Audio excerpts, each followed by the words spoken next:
नमस्कार. आपण पाहतात रोकटोक खालापूर न्यूज, जेथे बोललं जातं थेट, बिनधास्त आणि समाजहितासाठी. आज धाकटी पंढरी, एक पवित्र आणि प्रेरणादायी जागा, आणि आज येथे हास्य क्लबतर्फे पार पडतो एक अत्यंत महत्त्वाचा उपक्रम, वृक्षारोपण. सकाळच्या प्रसन्न हवेत, झाडांच्या सानिध्यात हास्य आणि हरिततेचा संगम पाहायला मिळाला. हातात रोपे, चेहऱ्यावर हास्य आणि मनात निसर्गाबद्दलची जबाबदारी. या मंडळींनी एक वेगळंच उदाहरण समाजासमोर उभं केले. पर्यावरण वाचवा, भविष्य घडवा, वृक्षारोपण, संरक्षण, काळाची गरज अशा घोषणा देत आज या परिसरातील अनेक झाडे लावली गेली. एक झाड लावा, 1000 श्वास वाचवा या संकल्पनेवर काम करत या मंडळींनी आज पर्यावरण रक्षणाचा मोठा संदेश दिला. वयोवृद्ध हातांनी रोपटं लावताना एक वेगळीच प्रेरणा मिळते की वय कितीही असो, निसर्गाशी नातं जोडलं पाहिजेच. होय, कारण आज हास्य क्लबतर्फे येथे पार पडतो एक अत्यंत प्रेरणादायी कार्यक्रम, वृक्षारोपण. आज जेव्हा पर्यावरण संकटाचा झळा आपण अनुभवत आहोत, तेव्हा ही मंडळी झाड लावून एक मोठा संदेश देत आहेत. हसवा आणि वाचवा. त्यांच्या या जिद्दीला रोकटोकचा सलाम. जय हिंद, जय महाराष्ट्र.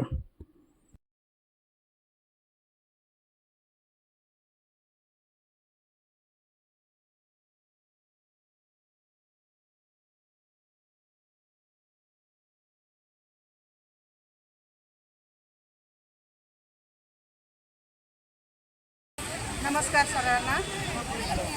भूज हास्य क्लब तसेच वृक्षवल्ली आम्हा सोयरे या दोन्ही संस्थांनी मिळून हा आमचा वृक्ष लावण्याचा कार्यक्रम आहे.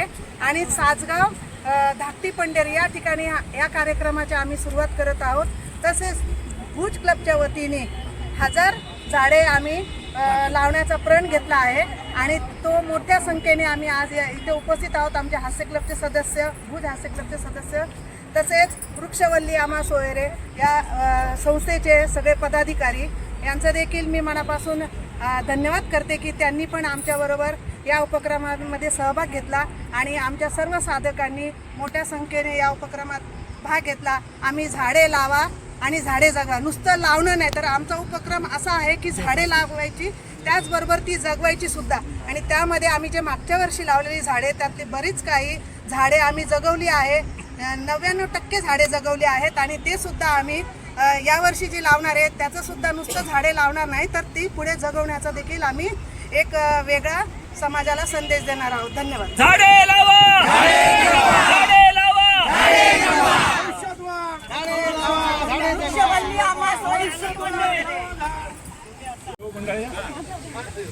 आरण्य ऋषी मारुती चितमपल्ली यांचं नुकतंच निधन झालं. ध्येयवेडा आणि वृक्षवेडा माणूस सर्व प्राणी पक्ष्यांची माहिती त्यांनी संग्रहित केलेल्या आहेत. त्यांच्या स्मृतिप्रित्यर्थ आम्ही या ठिकाणी वृक्षारोपणाचा कार्यक्रम आयोजित केलेला आहे. हास्य क्लबचे संस्थापक जनक माननीय बाबूभाईजी ओसवाल आणि आमच्या वारी पंढरीची वृक्षवल्ली मंचाचे प्रमुख ठिगळे सर आणि प्रकाश तोंडे यांच्या सहकार्यानं या ठिकाणी वृक्षारोपण केलेलं आहे. साधारणतः चाफ्याची 50 झाडं आणि इतर 50 झाडाचं 100 झाडांचं वृक्षारोपण आज या ठिकाणी उपस्थितांनी केलेलं आहे. यामध्ये दोन्ही क्लबचे मेंबर हजर आहेत. त्यांच्या सहकार्याने हे वृक्षारोपण झालेलं आहे. विशेषतः या कमिटीचे अध्यक्ष अनंत पाटील यांचंही सहकार्य लाभलेलं आहे. त्यांनी खड्डे खणण्यासाठी मदत केली. शिवाय इथं आलेल्या सर्व उपस्थितांच्या भोजनाची व्यवस्था केलेली आहे. कार्यक्रम एकंदरीत आत्तापर्यंत कार्यक्रम व्यवस्थित झालेला आहे. अजून आंब्याची 50 झाडे लावायची आहेत. ती या मंदिराच्या पलीकडच्या बाजूला जागा उपलब्ध आहे, त्या ठिकाणी लावण्यात येणार आहेत. सर्वांचं सहकार्य लाभलं. सर्वांना धन्यवाद. आणि विशेषतः बाबूभाईंचं जे सहकार्य आहे, अनमोल सहकार्य, त्याबद्दलही त्यांचे मनपूर्वक आभार. झाडे लावा, झाडे जगवा, झाडे लावा, झाडे झाडे जगवा.